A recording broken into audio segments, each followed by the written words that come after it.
And we're back. This is Whiskey and Poetry. It's been a while, probably a year or so, I don't remember. It's been a long time. Anyway, what I'm going to do, I'm going to start with, for this new year and a half, whatever the hell it is, I'm going to start with Binge, Part 1. Binge is my magnum opus. Binge is a 20-page, 3-verse poem that I wrote some time ago. So anyway, I'm going to start with Part 1.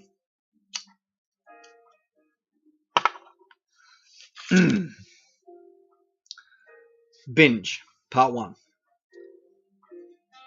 Passing me by at breakheart speed, on a road to nowhere, everywhere, anywhere. Land sharks in toxic steel cages, smelling the chum. Locked into a pattern of behavior, defined and honed by eons of unregulated, heartless evolution. Consume air, consume space and time, consume the caesura, consume love.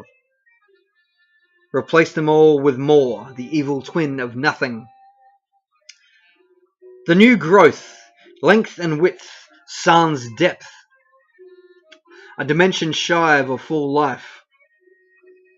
Who has time for simple beauty, for hours of serenely inebriated, peaceful reflection, for the limitless moments it takes to walk to a yet-to-be-decided destination?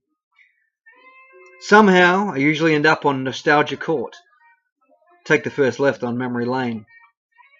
The Beatles sing through scratchy, dusty, vital vinyl about a gal named Prudence.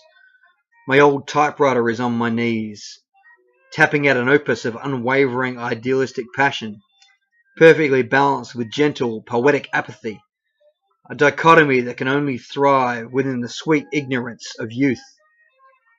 My eyes drift sleepily to the stairs, seeking my Prudence. My eyes and the stars smile. There was so much awaiting us back there. Infinity was achievable. Supplication was all that we required. Supplication to our own inverse gravity. In the now, dear Prudence has long since solidified, assimilated by the natural. In her eyes, where once my romanticized exaltations to true otherness ignited azure flame, there is only blue confusion, tinted with pity. Be unique, but not too unique. The trick is to stand out in a crowd, as long as the crowd can stand you. Herd mentality persists in a more insidious form. The sharks do not consume me. They merely pass me by, as I perpetually slouch toward an infinite dead-end street. Attempting to summon telekinesis, to turn back the LED displays of time, a pointless exercise in mismanagement, vanity in vain in lieu of verity. In life, reverse is a fanciful shift. A tale told by 5 screenwriters, full of sound effects and CGI, signifying box office gold. Fate does not twist. At best, it pikes and belly flops. 0.0 from the Ukrainian judge, who was busy daydreaming about that 15-year-old blonde in Kiev from all those years ago, back in the USSR.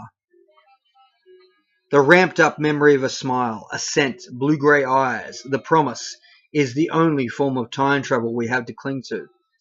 But for everyday, banal purposes, escaping a job, a bad day, a mutated spouse, for a moment, it does the trick. Seeking out numb contentment, hopping a train to the lesser of two pities, in the absence of temporal, spatial, physical, sensual, pseudo-spiritual bliss.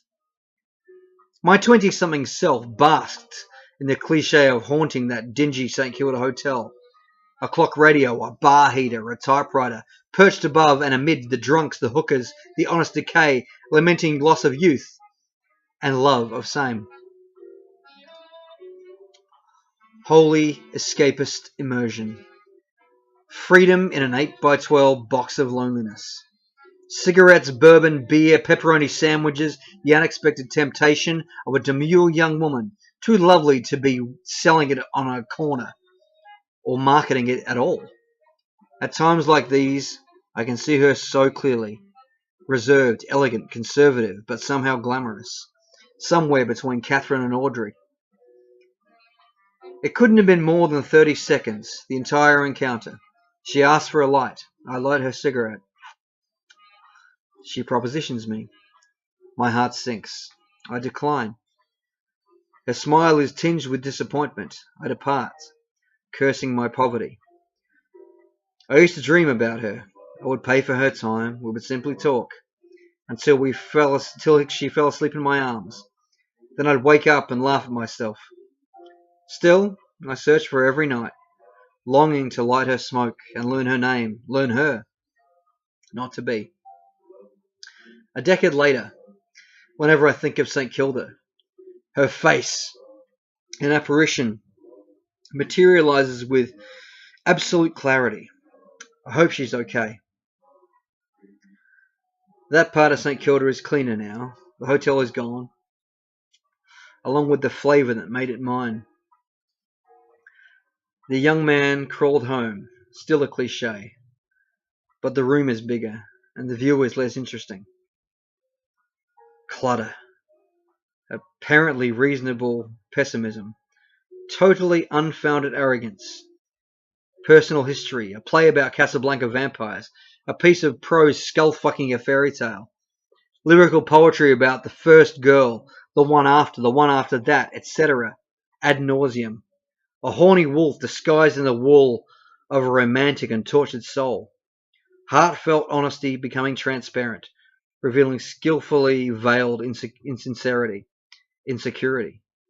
Portrait of a manipulator who imagined himself an artist, who believed he could never be understood, who believed his own ruse, because the truth, as usual, was too inconsequential to face. He railed against normality's insidious scheming. He defied the disturbing simplicity of social acceptance. He favoured grandiose romantic gestures over the steady toil of human courtship. He rejected the light, work, teams, clubs, all forms of camaraderie before they could reject him.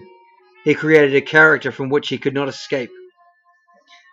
A creature he both respects and abhors, who thrives in the darkness, who subsists on misery, who incinerates bridges with wanton indifference, who snorts at those who question his sanity, who throw that same query back in their faces, who ignore all reasonable arguments in favour of the irrefutable truth of bold emotion, an irredeemable lackey of specific eccentricity.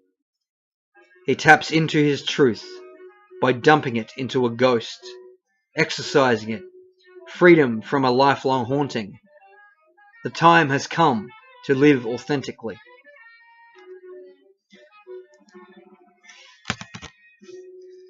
Well, that was Binge Part 1, all 8 minutes of it or so.